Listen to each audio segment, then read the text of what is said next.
A história do balé clássico.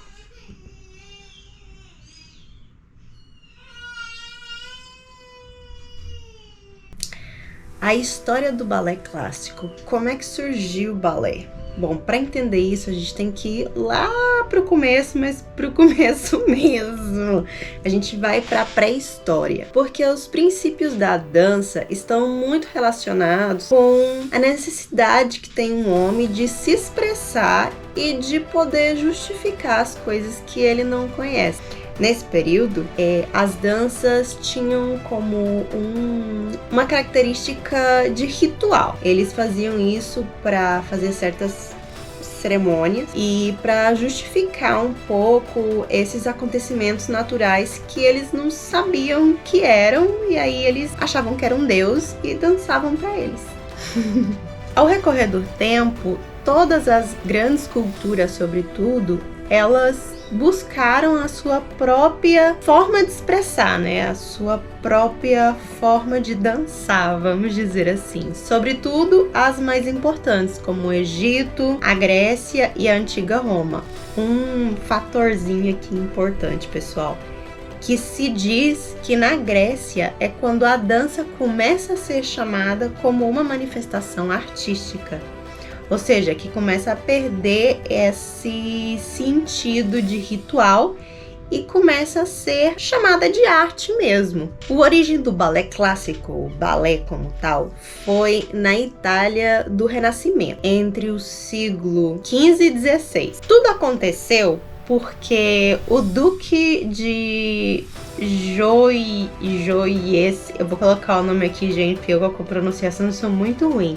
Ele ia casar com a Margarita Lorena, que ela era, né? Porque a cunhada do rei Henrique III, o rei de França.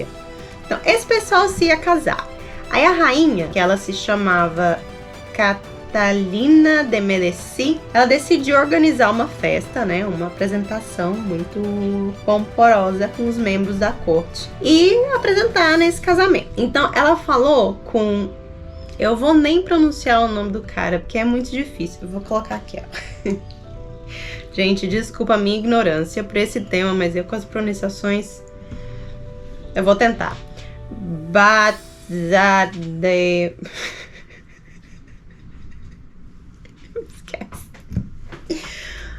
Bom, esse homem que a rainha contratou para ele organizar todo o negócio do casamento, ele contratou pessoas também, né, para ajudar. Ele teve o Cavaleiro de Le Cheneyet, que ele se ocupou de fazer os versos e toda a parte da escritura, porque era um espetáculo. Música, tinha dança, tinha uma orquestra, então tinha uma cenografia, vestuário, era todo uma apresentação mesmo. Não era exatamente como a gente tem hoje percebido o balé, mas é o mais parecido nos começos do que a gente tem, sabe, como ideia de que coisa é uma apresentação de balé. Então ele contratou um montão de pessoal e a história tinha o objetivo de entreter a corte, apesar de que o argumento era da antiga Grécia. Nos versos tinha muitas menções às fofoquinhas do pessoal da corte, sabe? Menções assim a algum monarca, alguma coisa assim, só pra deixar o negócio um pouquinho mais engraçado. E a história era uma fábula, né? Que tinha uma trajetória de diversos episódios e terminava como com uma grande dança, né? Onde todos participavam, até o mesmo rei. O espetáculo durou como 6 horas e participaram 9.000 espectadores. Gente, foi um negócio bem grande. E os reis tinham um lugar privilegiado que era bem na frente dos atores. Eu acho que ainda nesses teatros antigos a gente pode ver um pouco de como é a organização. Também eu quero destacar aqui que, como eu já falei anteriormente, eram muitas coisas em função desse espetáculo. O vestuário era moda da época, que eles aproveitaram, né, esse grande espetáculo como para colocar aí as roupinhas fashions que estavam no momento. A música também, eram 10 orquestras tocando ao mesmo tempo. Vocês podem imaginar 10 orquestras tocando ao mesmo tempo? Gente, isso é muita coisa. E eles tocavam também as músicas características da época, que era gavotas, branle e tourbillon. Será que se pronuncia assim em português? Não sei. Bom, e a partir desse então, um espetáculo da rainha, que esses espetáculos se continuaram fazendo porque pegou grande popularidade. E... Oi, filho! Você quer contar aqui com a mamãe? Então vamos. Vamos contar aqui a história pro pessoal. Vamos contar a história pro pessoal. Então, já que foi que eu fiquei? Bom, esse foi o começo.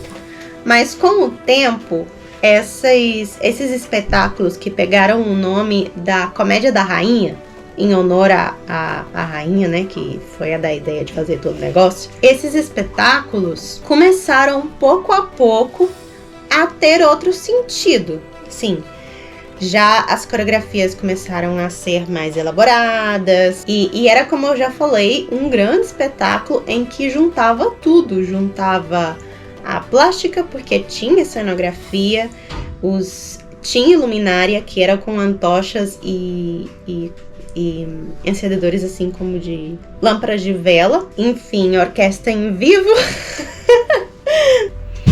E era um grande acontecimento. Mas eu acho que a figura mais importante e mais representativa do balé como tal é o Rei Sol, que é o rei da França, Luís. Ele pegou esse nome de Rei Sol porque ele participou, né, da coreografia de Apolo. E de fato, muitas pessoas já acham que Apolo é francês, porque ele se fez o Apolo. Ele pegou o personagem e transformou isso aí. E não foi só isso. Ele foi responsável de uma primeira academia de balé, que se chamou Academia do Royal de Dance, e também fundou a primeira escola em 1661, porque eles tinham como objetivo restaurar a arte da dança e melhorar ela em que fosse possível, né? Refinar esses movimentos. Também ele pretendeu, que conseguiu de fato, que o idioma do balé fosse o francês, porque ele queria que as pessoas entendessem, que fosse como uma espécie de idioma universal, né? Você fala demi-plié e todo mundo sabe que coisa é um demi-plié, não importa o idioma que você fale. E é isso aí, pessoal. O balé continuou seu desenvolvimento muito pegado com o desenvolvimento também da sociedade. Se você quer saber um pouquinho mais para onde foi parar isso aí, pode continuar comigo que a gente tem mais fofoquinhas do balé e um pouquinho mais de história.